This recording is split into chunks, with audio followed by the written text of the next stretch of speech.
Snooker is one of the most difficult and challenging games to play well, so here's 8 different ways of making the sport of snooker a little bit easier.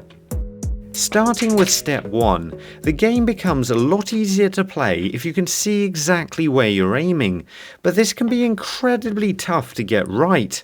But if you imagine your cue is going to go straight through the cue ball and strike the object ball, then you can just look down your cue and aim to push your cue from where it is to this point. What you do is just imagine your cue is going to slice the red down the middle where you're aiming.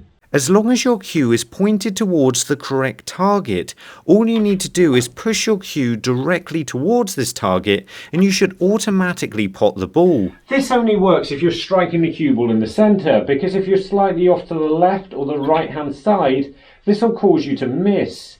However, as long as you can get close to the centre, you should be confident potting most shots. That is, as long as you select the right angle. So I'll link a video at the end that shows exactly how to do that. But for now we're going to be concentrating on the other 7 ways that make snooker easier to play. All of these steps will help you play better snooker in different ways, but some are harder to get right than others. A good example of that is step 2. This one's really difficult because when I strike the cue ball, the first thing I want to know here is whether or not the blue is going towards the pocket. But before you work out where the object ball's going, you need to first decide if you struck it in the correct place. If you're watching the collision, you're going to have a far better understanding of what took place during the shot, even if this is just at a subconscious level. So when you do miss a shot, it's easy to see if you didn't hit where you were aiming, or if you were in fact aiming for the wrong place. And this is where knowing that can really start to help. This shot is thin enough that the centre of the cue ball isn't going to go towards the red, so I'm going to use the left hand side of the cue ball to line it up instead. You can see I hit where I was aiming here, but the pot still missed. So clearly if I get a thinner shot again, I'm going to now know I need to play this thinner. This time not only do I get the cue ball in the correct place, but I've selected the right angle. The feedback has helped me correct the error. This feedback will subconsciously help you play the next shot better. And it's a good way to avoid getting distracted from the target we looked at in step 1.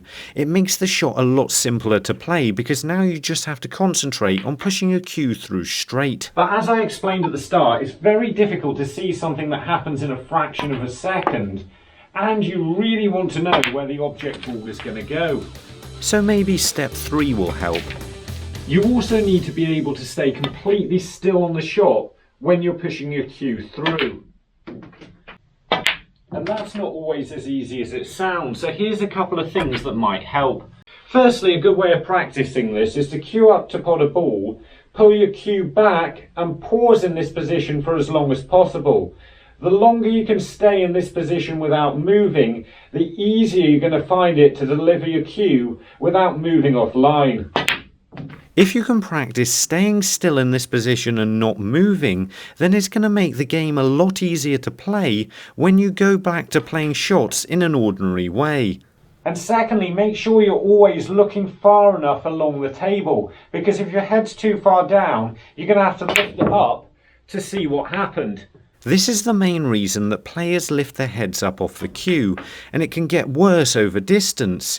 So what you really need to make sure you're doing is centering the shot in the middle of your vision, and once you can see the entire shot, it's a lot less likely you'll jump off it. Step 4.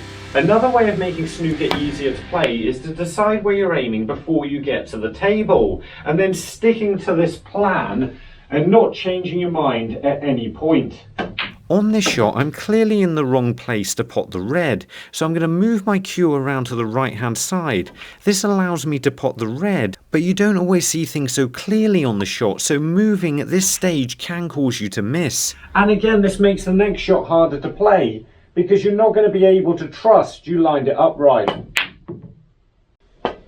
And believing in yourself is vital, because it's what the next step is all about. And that is step 5. Seeing where you're aiming, watching the cue ball contact the object ball, staying still on the delivery, and focusing on your line will make absolutely no difference whatsoever without arrogance.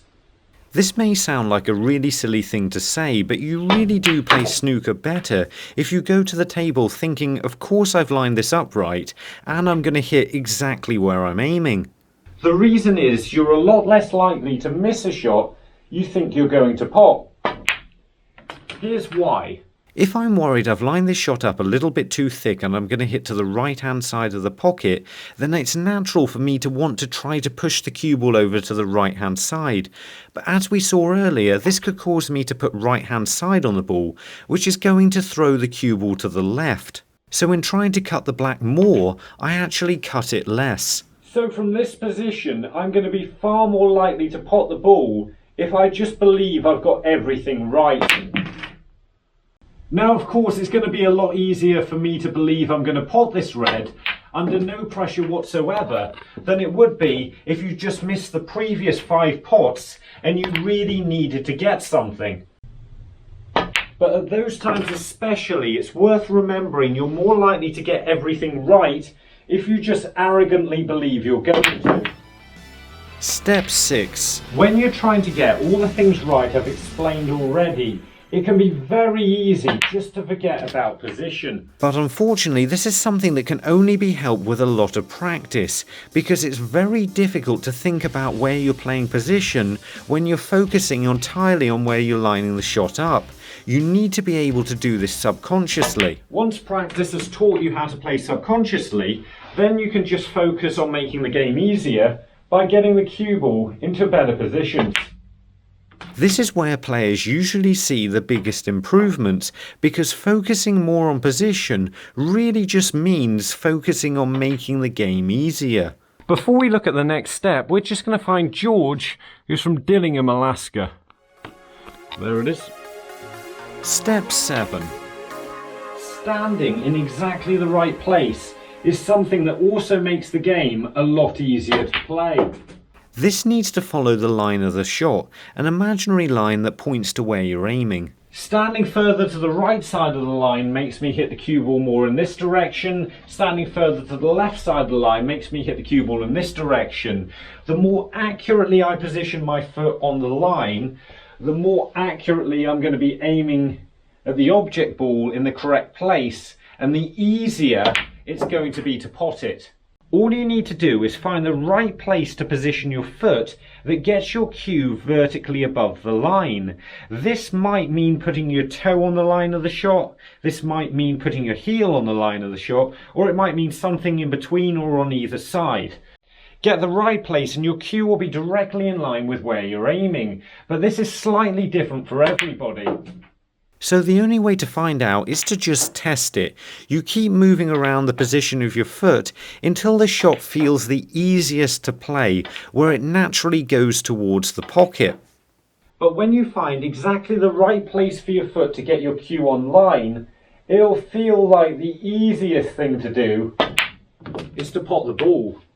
All you need to do then is remember which part of the foot you need to get on line, so you can do it again for the next shot. Step 8. If you watch my cue here, you can see it's rotating slightly as I pull it back and push it through. While that may not look too bad, look at what it does to my cue arm. So if you notice your cue's rotating, this just might mean your arm isn't going through as straight as you'd like it to.